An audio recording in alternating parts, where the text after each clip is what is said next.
pero mas malaki siya doon sa compact. So parehas din ang configuration sa loob. Nasa loob babaw ang printer. At the same time, ano naman siya, protected roller.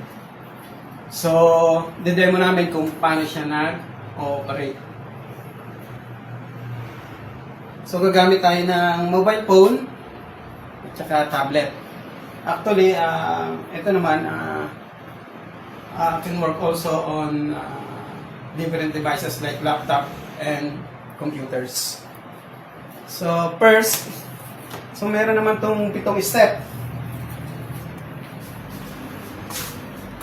So, how to print, no? Kukunik tayo sa SmartBit kiosk.